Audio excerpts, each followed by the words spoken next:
এই কোরবানি মুসলমানদের জীবনে অনেক বড় ভূমিকা পালন করে, গুরুত্বপূর্ণ ভূমিকা পালন করে। এই কোরবানি প্রাচীন কালেও ছিল। মিশর, ইউনান, রোম অনেক দেশের মধ্যে এই কোরবানির প্রচলন ছিল, কিন্তু ইসলামে কোরবানির বিশেষ একটা আউযু বিল্লাহি মিনাশ শাইতানির রাজীম। বিসমিল্লাহির রাহমানির রাহিম। وقال إني ذاهب إلى ربي سيهدين رب هب لي من الصالحين فبشرناه بغلام حليم. وقال تعالى في شأن حبيبه إن الله وملائكته يصلون على النبي يا أيها الذين آمنوا صلوا عليه وسلموا تسليما. شكل الدرس الشريف. اللهم صل على محمد وعلى آل محمد كما صليت على إبراهيم وعلى آل إبراهيم إنك حميد مجيد. اللهم بارك على محمد وعلى آل محمد كما باركت على إبراهيم وعلى آل إبراهيم إنك حميد مجيد. بلغ العلا بكماله كشف الدجى بجماله حسنت جميع خصاله صلوا عليه وآله. আল্লাহ পাকের লাখো কোটি কালিমাতুশ শুকর, যিনি আমাদের মুসলমানদের হিজরি সনের গুরুত্বপূর্ণ মাস, হজ্জের মাস, জিলকদ মাসের আজকে আখেরি জুমা। ইনশাআল্লাহ হয়তোবা আগামীকাল আমাদের কোরবানির মাস, আরফাত দিনের মাস এর রোজা। আজকে মাগরিবের পরে ইনশাআল্লাহ উঠতে পারে, যেহেতু গতকাল সৌদি আরবে চাঁদ উঠেছে, তাই আজকে চাঁদ উঠার প্রবল সম্ভাবনা। আল্লাহ পাক রব্বুল আলামিন আজকের হজ্জের মাসের এই দিনে আমাদের ভালোবেসে আল্লাহ পাক ওনার স্থান, প্রিয় স্থান, স্পেশাল স্থান মসজিদের মধ্যে জুমার নামাজ আদায় করার লক্ষ্যে আগে আগে আসার তৌফিক দান করেছেন। সেজন্য আমরা সবাই দিল থেকে আল্লাহ পাকের কালিমাতুশ শুকর আদায় করি, আলহামদুলিল্লাহ।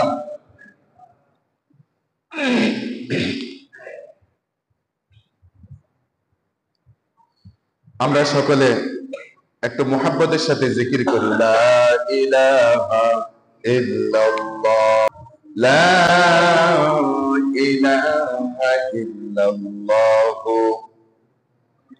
মুহাম্মাদুর রাসূলুল্লাহ সাল্লাল্লাহু আলাইহি ওয়াসাল্লাম। সম্মানিত হাজিরিন, সামনের যে 10টা দিন আমাদের হাতে আছে, ইসলামী শরীয়তে এই 10টা দিনের দাম অনেক বেশি। এক তো এটা হজ্জের দিন, হাজিরা হজের কাজ সম্পাদন করবেন এই 10 দিনে। আবার মুসলমানদের সেই ঐতিহাসিক আমল কোরবানি। এই কোরবানির জন্য পূর্ব প্রস্তুতি হবে। 10ম দিনে কোরবানি হবে, 10ম দিন, 11তম দিন, 12তম দিন, এই 3 দিন কোরবানির দিন। আবার এই দিবসের মধ্যে বিশেষ একটা দিন আরাফার দিন, অত্যন্ত গুরুত্বপূর্ণ দিন। আল্লাহ রাসূল সাল্লাল্লাহু আলাইহি সাল্লাম এই দিবসে রোজা রেখেছেন এবং উম্মতদের ঘোষণা করেছেন, যে ব্যক্তি এই আরাফার দিনে রোজা রাখবে, আল্লাহ রাসূল বললেন ইন্নী আহতাসিব, আল্লাহ রাসূল ধারণা করেন যে তার পূর্ববর্তী এবং পরবর্তী 1 বছরের গুনাহ আল্লাহ মাফ করে দেবে। সুবহানাল্লাহ। তাহলে এটাও একটা মুসলমানদের জন্য অত্যন্ত গুরুত্বপূর্ণ দিবস, আরাফাত দিবস, অর্থাৎ জিলহজ মাসের 9ম দিন। সম্মানিত হাজিরিন, এরপরে এই 10 দিন, এই 10 দিনের ব্যাপারে আল্লাহ পাক রব্বুল আলামিন কালামে হাকিমের মধ্যে ইরশাদ করেছেন। আল্লাহ পাক রব্বুল আলামিন পবিত্র কোরআন শরীফের 30 নম্বর পারা একটা প্রসিদ্ধ সূরা সূরাতুল ফজরের মধ্যে ইরশাদ করেছেন, ওয়াল ফাজরি ওয়া লায়ালিন আশরি ওয়াশ শাফঈ ওয়াল ওয়াতর। আল্লাহ পাক রব্বুল আলামিন বলেন শপথ, আল্লাহ পাক শপথ করছেন ফজর সম্পর্কে, ফজরের ওয়াক্ত সম্পর্কে। আল্লাহ পাক রব্বুল আলামিন উনি সাধারণত কোরআনে কারীমের অনেকগুলো সূরার প্রথমে বিভিন্ন সৃষ্টি নিয়ে আল্লাহ পাক তার সুমহান বিভিন্ন সৃষ্টি রাজ নিয়ে শপথ করেছেন। শপথ করার মানে হচ্ছে আল্লাহ পাক যে জিনিস নিয়ে শপথ করবেন সেই জিনিসের দাম ইসলামী শরীয়তে অনেক বেশি। বলেন সুবহানাল্লাহ। আল্লাহ পাক এই সূরার মধ্যে ফজরের শপথ করলেন, তার মানে ফজরের দাম আল্লাহর কাছে অনেক বেশি। এরপরে আল্লাহ পাক শপথ করলেন ওয়ালায়ালিন আশর, 10 রাত্রির শপথ। মুফাসসিরিনে কেরাম বলেন 10 রাত্রির শপথ করলেন, এটা কোন 10 রাত্রি? মুফাসসিরিনে কেরাম বলেন এই 10 রাত্র হচ্ছে সে জিলহজ মাসের প্রথম 10টি রাত। বলেন সুবহানাল্লাহ।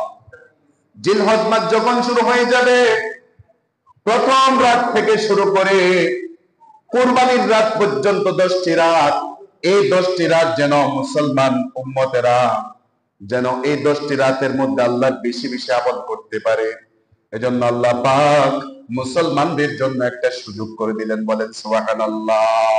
এজন্য আল্লাহ পাক বললেন ওয়ালায়ালিন আশর, 10 রাত্রির শপথ। সম্মানিত মুসল্লিবৃন্দ, এজন্য আমাদের উচিত আল্লাহ পাকের সেই ঘোষণা অনুযায়ী আমরা যেন এই 10টা রাতকে আল্লাহর সন্তুষ্টির জন্য কাটাইতে পারি, এই 10টা রাতের মধ্যে বেশি বেশি আমল করতে পারি। এই 10টি রাতের মধ্যে আমরা বেশি বেশি জিকির আজকার করতে পারি। সুবহানাল্লাহ, আলহামদুলিল্লাহ, লা ইলাহা ইল্লাল্লাহ, আল্লাহু আকবার, এই দামি দামি জিকির গুলো যেন করতে পারে। বিশেষ করে এই তাকবীর, আল্লাহু আকবার, আল্লাহু আকবার, লা ইলাহা ইল্লাল্লাহ, আল্লাহু আকবার, আল্লাহু আকবার, ওয়ালিল্লাহিল হামদ, এই তাকবীর এটা যেন আমরা বেশি বেশি এই 10 রাত্রিতে পড়তে পারি। আর নফল নামাজ, সদকা এগুলো তো আছে, আমরা যেন এই 10টি রাত্রে বেশি বেশি আমল করতে পারি। এজন্য আল্লাহ পাক এই সুখবরটা আমাদের জন্য দিলেন। কোরবানির রাতের, অর্থাৎ কোরবানির এই মাস জিলহজ মাস, হজের মাসের এই 10টি রাত আমরা সবাই তৈরি আছি তো ইনশাআল্লাহ এই 10 রাত ইবাদত করার জন্য। আল্লাহ তাআলার বেশি বেশি জিকির আজকার করতে কোনো কষ্ট হবে না আমাদের। সহজ জিকির, দামি জিকির, পাওয়ারফুল জিকির, এই জিকির গুলোর মধ্যে আমাদের জবানকে ব্যস্ত রাখতে হবে। সম্মানিত হাজিরিন, আরেকটা আমল, গুরুত্বপূর্ণ আমল আমরা বলতে চাই, সেটা হচ্ছে এই যে আজকে রাত্রে থেকেই কিন্তু ওই 10 দিনের একটা সময় শুরু হয়ে যাবে। জিলহজ মাসের চাঁদ উঠে যাবে ইনশাল্লাহ আজকে রাত্রেই। তো আমাদের এখন এই যে আজকে শুক্রবার, অনেকেই নখ চুল আমরা অনেকেই কেটেছি, আর যারা কাটিনি ইনশাল্লাহ নামাজের পরে কেটে দিব, অর্থাৎ আসরের আগে আগে। আসরের আগে আগে যদি কাটতে পারি, তাহলে এই যে চাঁদ উঠার পর থেকে 10 দিন আমরা নাক চুল কোন প্রকার আমরা কিছু কাটবো না। বিশ্বনবী সাল্লাল্লাহু আলাইহি ওয়াসাল্লাম হাদিসের মধ্যে ইরশাদ করেন, আমার কোন উম্মত যদি এই 10টি রাত্রিতে নখ চুল কোন প্রকার কিছু না কাটে, আল্লাহ পাক রব্বুল আলামিন তাদের আমল নামায় একটি কোরবানি করার সওয়াব লিখে দিবেন। বলেন সুবহানাল্লাহ। অত্যন্ত সহজ আমল, এই জন্য ছোট বড় সবাই আমরা এই আমলটা করতে পারি। এটা কষ্টকর কোনো আমল না, শুধু সওয়াবের নিয়তে আল্লাহর উপর বিশ্বাস রেখে আমরা এই আমলটা করবো ইনশাআল্লাহ। যারা এখনো পর্যন্ত চুল নখ কাটেন নাই, তারা চুল নখ আমরা সবগুলো ইনশাআল্লাহ কেটে নিব, আর 10 দিন আমরা কোনো চুল নখ কিছুই কাটবো না ইনশাআল্লাহ। সম্মানিত হাজিরিন, সামনে আমাদের মুসলমানদের সে ঐতিহাসিক আমল কোরবানির আমল আমাদের আসতেছে। আমরা জানি যে এই কোরবানির পিছনে মুসলমানদের কি ঘটনা, কত বড় একটা হুকুম আল্লাহ পাক রেখেছেন। আজকের যুগে মানুষ সামান্য টাকা খরচ করে কোরবানি দিচ্ছে, আর এই কোরবানির দাম আল্লাহ পাক মানুষের জন্য লক্ষ কোটি গুণ বেশি এই দান তাদের আমল নামায় সওয়াব দিবেন। সকল বলি সুবহানাল্লাহ। আমলটা ছোট হতে পারে, কিন্তু এই আমলের মধ্যে ইব্রাহিম আলাইহিস সালামের সেই সন্তান হযরত ইসমাঈল আলাইহিস সালামকে কোরবানি করার একটা যে পরীক্ষা, এই পরীক্ষার সফলতা নিহিত আছে। তারই ধারাবাহিকতা আজ পর্যন্ত কোরবানি। এই কোরবানি মুসলমানদের জীবনে অনেক বড় ভূমিকা পালন করে, গুরুত্বপূর্ণ ভূমিকা পালন করে। এই কোরবানি প্রাচীন কালেও ছিল। মিশর, ইউনান, রোম অনেক দেশের মধ্যে এই কোরবানির প্রচলন ছিল, কিন্তু ইসলামে কোরবানির বিশেষ একটা গুরুত্ব আছে, বিশেষ ফজিলত আছে। আল্লাহ পাক রব্বুল আলামিন সূরা হজ্জের মধ্যে বলেন, ওয়াল বুদুনা জাআলনাহা লাকুম মিন শাআইরিল্লাহি লাকুম ফিহা খায়র। আল্লাহ পাক রব্বুল আলামিন বলেন, পবিত্র মক্কা মুআজ্জামায় কুরবানি করা জন্তুকে আমি তোমাদের জন্য আল্লাহর নিদর্শন করেছি, এর মধ্যে তোমাদের জন্য রয়েছে কল্যাণ। সূরা হজ। এজন্য সম্মানিত হাজিরিন, ইসলাম ধর্মে কোরবানি শুধু রসুম কিংবা প্রথা নয়, বরং মহান রব্বুল আলামিনের জন্য একটা গুরুত্বপূর্ণ ইবাদত। ইসলামের মধ্যে নামাজ, রোজা, হজ, যাকাতের মধ্যে গুরুত্বপূর্ণ ভূমিকা, ফরজ হুকুম আছে। একজন ব্যক্তি নামাজ পড়ে, রোজা রাখে, হজ করে, যাকাত দেয়, তার মধ্যে একমাত্র সন্তুষ্টি রব্বে কারীমের সন্তুষ্টি, আল্লাহর সন্তুষ্টির জন্য এই আমলগুলো করে থাকে। ঠিক তদ্রূপ কোরবানির আমল, এটা নির্দিষ্ট কিছু সম্পদ আল্লাহর রাস্তায় ব্যয় করার মাধ্যমে উদ্দেশ্য মাত্র একটাই, উদ্দেশ্য মাত্র আল্লাহর সন্তুষ্টি। বলেন সুবহানাল্লাহ। আল্লাহর সন্তুষ্টি, এটা কোনো প্রথা হিসেবে আমরা পালন করি না। এটার মধ্যে আল্লাহ পাক মুসলমানদের বিশাল এক পরীক্ষা, সেটা হচ্ছে অন্তরের পরীক্ষা। অন্তরের পরীক্ষা রাখছে। এজন্য আল্লাহ পাক কোরআন হাকিমের মধ্যে বলেন, ইন্না সালাতি ওয়া নুসুকি ওয়া মাহইয়ায়া ওয়া মামাতি লিল্লাহি রাব্বিল আলামিন। হে রাসূল, আপনি বলে দেন, নিশ্চয় আমার নামাজ, ওয়া নুসুকি আমার কুরবানি, কুরবানি শব্দটার কথা আল্লাহ পাক বললেন, ওয়া নুসুকি আমার কুরবানি, ওয়া মাহইয়ায়া ও আমার জীবন, ওয়া মামাতি আমার মরণ, লিল্লাহি রাব্বিল আলামিন, জগৎ সমূহের প্রতিপালক একমাত্র আল্লাহর সন্তুষ্টির জন্য। কুরবানি কার জন্য? আল্লাহর সন্তুষ্টির জন্য। এজন্য আল্লাহ পাক রব্বুল আলামিন ওনার হাবিব সাইয়্যিদুনা মুহাম্মদ মুস্তাফা সাল্লাল্লাহু আলাইহি ওয়াসাল্লাম আল্লাহর রাসূলকে বলেন, ফাসাল্লি লিরাব্বিকা ওয়ানহার, হে রাসূল ও আমার হাবিব, ফাসাল্লি, আপনি আপনার প্রতিপালকের জন্য নামাজ পড়ুন, ওয়ানহার, এবং কুরবানি করুন। বলেন না সুবহানাল্লাহ। কুরবানি করার কথা আল্লাহ পাক রব্বুল আলামিন স্বীয় রাসূলকে, আমাদের রাসূল মুহাম্মদ মুস্তাফা সাল্লাল্লাহু আলাইহি ওয়াসাল্লাম ওনাকে আদেশ করলেন, আপনি কুরবানি করুন। এজন্য কুরবানির মাধ্যমে একজন মানুষের প্রকৃত একটা পরীক্ষা হয়ে যায়। এই কুরবানির একমাত্র উদ্দেশ্য আল্লাহর হুকুম বাস্তবায়ন করা। আল্লাহ পাক রব্বুল আলামিন প্রত্যেকটা মানুষ থেকে এই কুরবানির কি চাই, এই কথাটা আল্লাহ পাক কোরআনের মধ্যে বললেন, লা ইয়ানালাল্লাহা লুহুমুহা ওয়ালা দিমাউহা ওয়ালাকিন ইয়ানালুহুত তাকওয়া মিনকুম। আল্লাহ পাক রব্বুল আলামিন কালামে হাকিমের মধ্যে স্পষ্ট আকারে খোলাসা সুন্দর করে বর্ণনা করে দিলেন, লা ইয়ানালাল্লাহা লুহুমুহা। আল্লাহ পাক বললেন, ও আমার বান্দারা, তোমাদের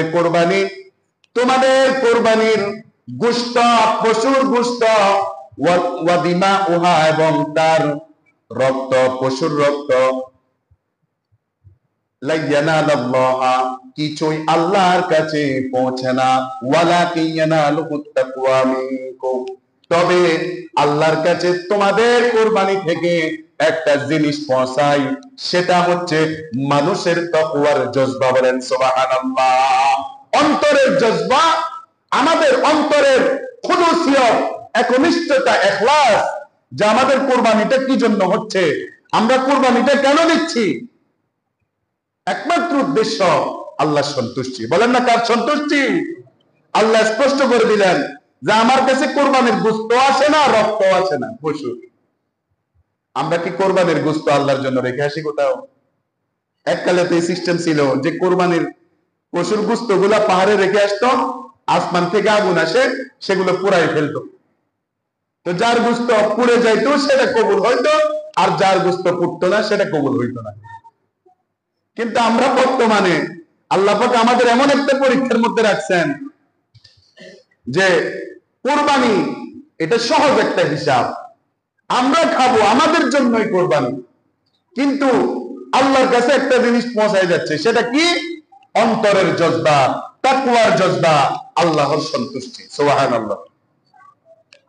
এজন্য আমার আপনার কুরবানির সিস্টেম হবে, মুসলমান জাতির পিতা হযরত ইব্রাহিম আলাইহিস সালাম, উনি এই যে কোরবানির ইতিহাসে, কোরবানির বিধানে উনি যে আল্লাহর কাছে 100% সফল হইছেন, 100% পাস করছেন, তার ওই ধারাবাহিকতাই তো আজকে কোরবানি। আল্লাহ পাক আমাদেরকে সে ইব্রাহিম আলাইহিস সালামের সুন্নত, একটা হযরত মুহাম্মদ মুস্তাফা সাল্লাল্লাহু আলাইহি সাল্লামের শরীয়ত সম্মত করেছেন। কিয়ামত পর্যন্ত মুসলমানরা, সামর্থ্যবান মুসলমানরা এই কোরবানি দিবে। সামান্য অল্প কিছু সংখ্যক টাকা খরচ করে তারা কোরবানির পশু ক্রয় করে আল্লাহর সন্তুষ্টির জন্য কোরবানি। এই কোরবানির ইতিহাস আমরা সকলেই জানি, তারপরও যেহেতু সময় আসছে আমরা আবারও একটু মুযাকারা করি। আল্লাহ পাক রব্বুল আলামিন পবিত্র কোরআনের প্রসিদ্ধ সূরা সফফাতের মধ্যে সেই ঘটনার মুখতসর একটা বয়ান আল্লাহ পাক দিয়ে দিলেন। আর এই ঘটনার তাফসীরের মধ্যে বিভিন্ন তাফসীর, বিশেষ করে গুরুত্বপূর্ণ তাফসীর ইবনে কাসির রাহমাতুল্লাহ আলাইহি, উনি তাফসীর ইবনে কাসিরের মধ্যে অনেকগুলো বর্ণনা আল্লাহ রাসূল সাল্লাল্লাহু আলাইহি ওয়াসাল্লাম থেকে এই কোরবানি সম্পর্কে নিয়ে আসছেন। এই কোরবানি অনেক বড় গুরুত্বপূর্ণ একটা মুসলমানদের বিধান, ফজিলতপূর্ণ বিধান। এই বিধান সম্পর্কে 1400 বছর আগে আল্লাহ পাক কি বললেন? ওয়াকালা ইন্নী যাহিবুন ইলা রাব্বি সায়াহদিন। আল্লাহর ফজিলতপূর্ণ গুরুত্বপূর্ণ জলিলে কদর রাসূল নবী, আমাদের মুসলমান জাতির পিতা হযরত ইব্রাহিম আলাইহিস সালাম বললেন, ওয়াকালা, তিনি বলেন, ইন্নী যাহিবুন ইলা রাব্বি সায়াহদিন, আমি চলে যাচ্ছি, আমি এমন একটা জায়গার মধ্যে চলে যাব, যেই জায়গার মধ্যে গেলে আমার আল্লাহ আমাকে সঠিক পথ প্রদর্শন করবেন। ইব্রাহিম আলাইহিস সালাম বললেন, উনি সমাজ ত্যাগ করে চলে যাচ্ছেন জুলুমের কারণে, অত্যাচারের কারণে। মুসলমানদের যেখানে কোনো দাম নাই, তাওহীদ ওয়ালার যেখানে কোনো গুরুত্ব নাই, সেই স্থান বর্জন করে অন্যত্র চলে যাচ্ছেন। উদ্দেশ্য কি? সায়াহদিন, যে আমাকে আমার প্রতিপালক সঠিক পথ দেখাবে। এরপরে হযরত ইব্রাহিম আলাইহিস সালাম বললেন, রব্বি হাবলি মিনাস সালিহিন। আমরা ঘটনা শুনেছি, হযরত ইব্রাহিম আলাইহিস সালাম অনেক বয়স অনেক বেশি, আল্লাহর কাছে কামনা করতেছে, রব্বি হাবলি মিনাস সালিহিন, ইয়া রব্বে কারীম, আপনি মেহেরবানি করে আমাকে একটা সন্তান দান করেন। কেমন সন্তান? সন্তান চাওয়ার সিস্টেম, দোয়া। আল্লাহর কাছে ইব্রাহিম আলাইহিস সালাম সন্তান চাইলেন, মিনাস সালিহিন, ইয়া আল্লাহ, আপনি নেককার সন্তানদের মধ্য থেকে আমাকে একটা নেককার সন্তান দেন। সুবহানাল্লাহ, যে কত সুন্দর একটা দোয়া। হ্যাঁ, সন্তান চাচ্ছেন, কিন্তু আল্লাহর কাছে কামনা করতেছেন সন্তানটা কেমন? মিনাস সালিহিন, নেককার সন্তান, ভালো আল্লাহওয়ালা সন্তান। ইব্রাহিম আলাইহিস সালাম আল্লাহর কাছে চাচ্ছেন। তখন বয়স কত জানেন? বয়স 86-90 বছর, বয়স অনেক বেশি, বৃদ্ধ হয়ে গেছে। তখন আল্লাহর কাছে সন্তান চাচ্ছে। বলেন না, সন্তান দেওয়ার মালিক কে? আল্লাহ। সন্তান যদি চাইতে হয়, কার কাছে চাইতে হবে? আল্লাহর কাছে চাইতে হবে। আল্লাহর কাছে তাওয়াক্কুল করে, ভরসা করে, ইয়াকিনের সাথে যাদের সন্তান হয় না, আল্লাহর কাছে সন্তান চাইতে হবে। বিভিন্ন কবিরাজ, বিভিন্ন খানকা, মাজার শরীফে গিয়া আপনি কি শিরিক করবেন? এই সন্তান দেওয়ার মালিক কে? একমাত্র আল্লাহ। কোন মানুষ সন্তান দিতে পারে না। হ্যাঁ, আপনি কিভাবে সন্তান লাভ করা যায় কারো কাছে গিয়ে পরামর্শ করতে পারেন, কিছু আমল শিখে নিতে পারেন, কিন্তু ডাইরেক্ট গিয়ে সন্তান চাইবেন, এরকম পীরও বিভিন্ন জায়গায় বসা আছে কিনা? নাই। আমাদের দেশে বিভিন্ন জায়গায় পীর বসা আছে, কবিরাজ বসা আছে সন্তান দেওয়ার জন্য। সকল বলি নাউজুবিল্লাহ। এজন্য ইব্রাহিম আলাইহিস সালাম আল্লাহর কাছে কামনা করতেছে, ইয়া রব্বে কারীম, রব্বি হাবলি মিনাস সালিহিন, ইয়া আল্লাহ, আপনি আমাকে একটা নেক সন্তান দান করেন।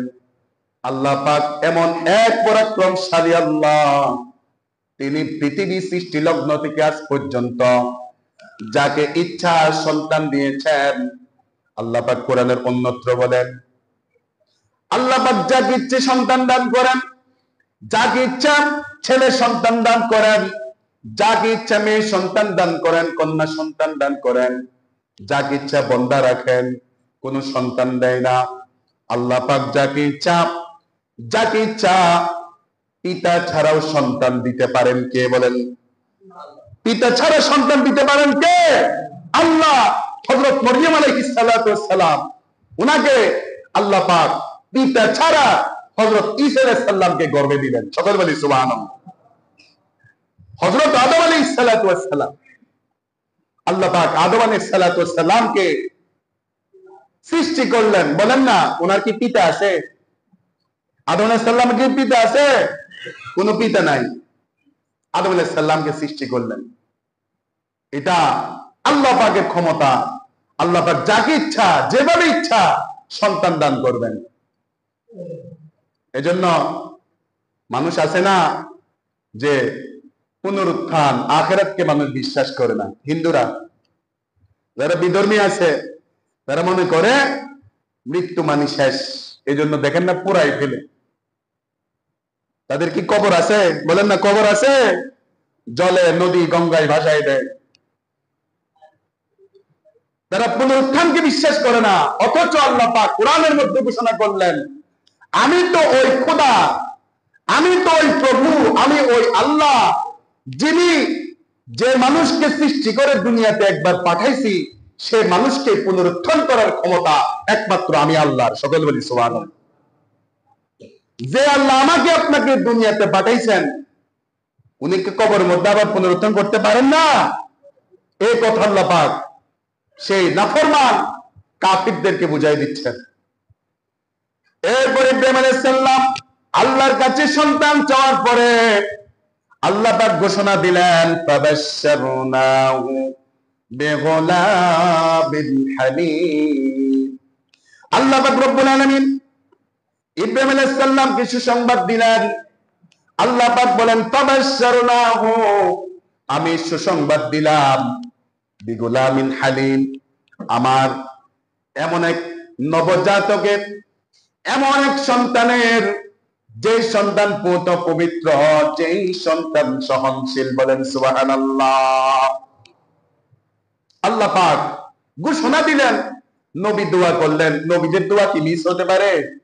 বলেন না। আমার আপনার দোয়া একবার দুইবার মিস হতে পারে, কিন্তু আমার আপনার দোয়াও মিস হবে না, এটা আল্লাহর ওয়াদা। আমরা যদি দোয়া করার মতো দোয়া করি মিস হবে না। আর নবীদের দোয়া মিস হওয়ার মতো কোন সন্দেহ যদি কেউ করে, তার ইমানে খতরা আছে। এটা আহলে সুন্নাত ওয়াল জামাতের আকীদা, নবীদের কোন দোয়া মিস হবে না। হযরত ইব্রাহিম আলাইহিস সালাম দোয়া করার পরে আল্লাহ পাক রব্বুল আলামিন এমন একটা সন্তানের ঘোষণা দিলেন, যে সন্তানটা সাধারণ কোন সন্তান নয়।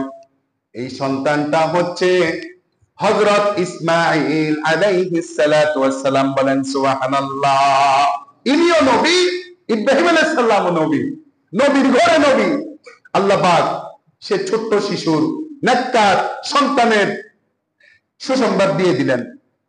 এরপরে আল্লাহ পাক রব্বুল আলামিন হযরত ইব্রাহিম আলাইহিস সালামের ঘরে একটা সুন্দর, একটা নেককার সন্তান আল্লাহ পাক রব্বুল আলামিন ভূমিষ্ঠ করলেন, হযরত ইসমাঈল আলাইহিস সালাতু ওয়াস সালাম।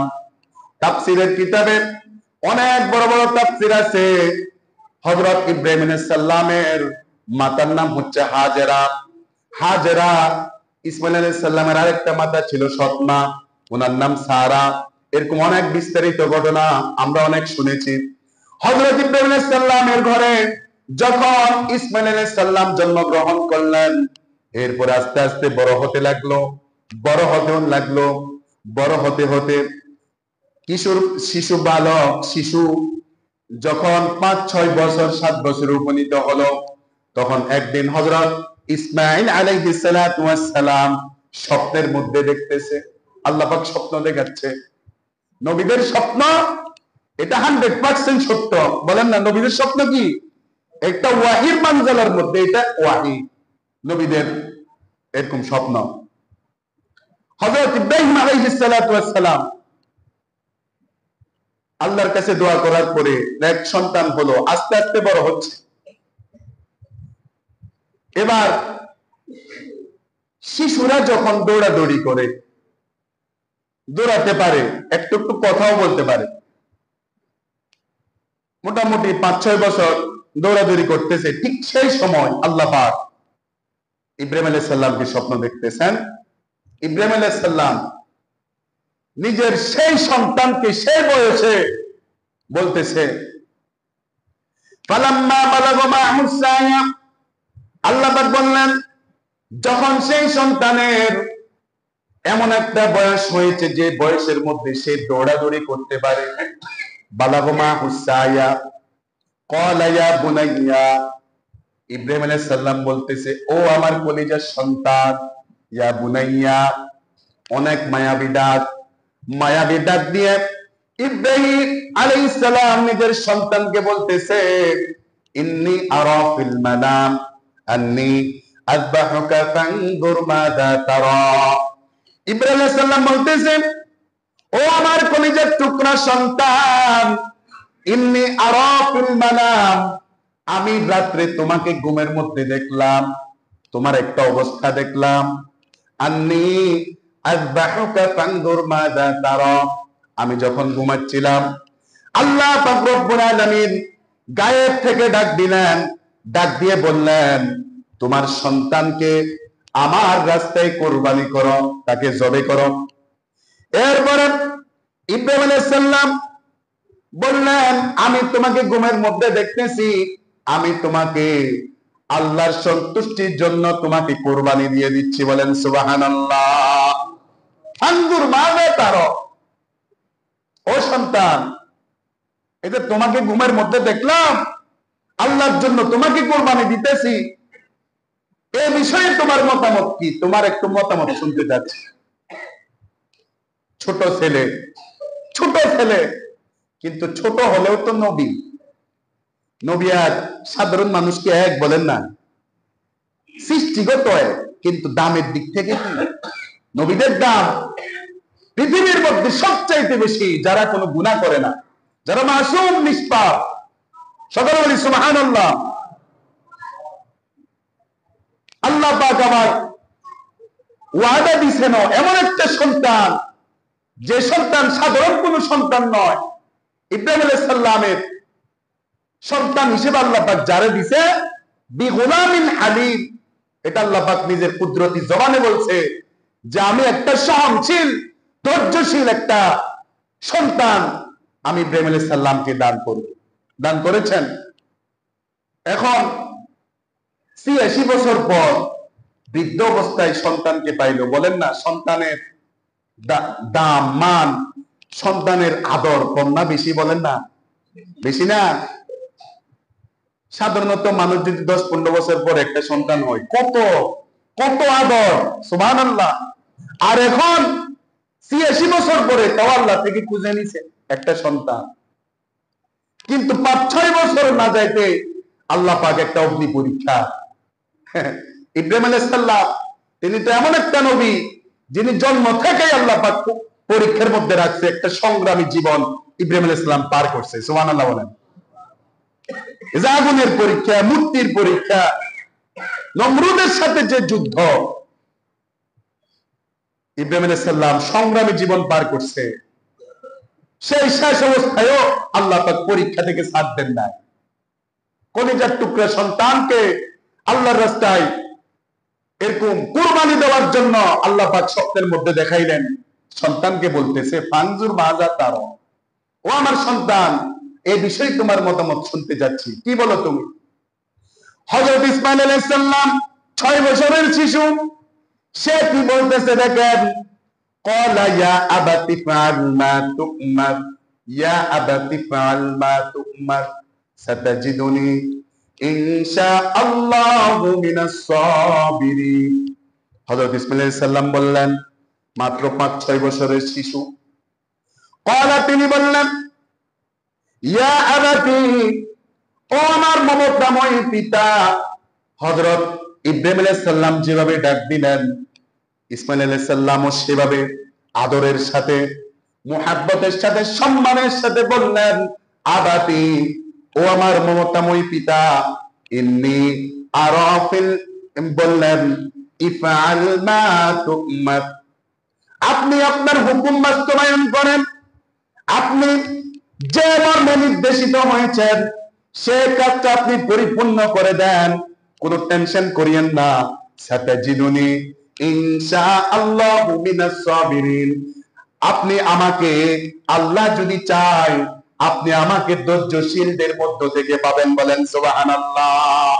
এত সুন্দর গুছানো কথা একটা শিশু ছেলে উত্তর দিল, ও আমার পিতা, কোনো টেনশন নাই, আপনি যেটা ঘুমে দেখছেন সেটাই করবেন, আর আমাকে আপনি নাফরমান পাবেন না, আমাকে আপনি ধৈর্যশীলদের মধ্য থেকে পাবেন। তার মানে আপনি যা করবেন সদা সর্বদা সেটা মেনে নেওয়ার জন্য আমি প্রস্তুত আছি। সুবহানাল্লাহ।